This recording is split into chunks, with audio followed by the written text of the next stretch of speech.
Pendant les vacances, je vous fais découvrir l'intérieur de l'Assemblée nationale.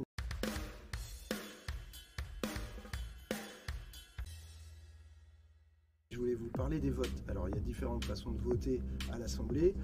La plus simple et la plus courante, c'est à main levée. Qui est pour, qui est contre, il est rejeté. S'il y a un petit litige, eh bien, si ça a l'air d'être 50-50, on garde les mains levées un certain temps et puis le président, la présidente va compter. On peut faire aussi ce qu'on appelle un assis debout. Donc cette fois-ci, plutôt que de lever la main, tous ceux qui sont pour se lèvent et puis ensuite tous ceux qui sont contre.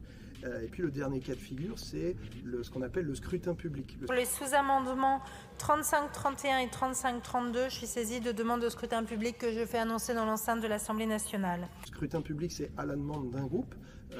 Nous, à la France Insoumise, on en demande régulièrement parce qu'on veut garder la trace en fait de ce que chaque député a voté.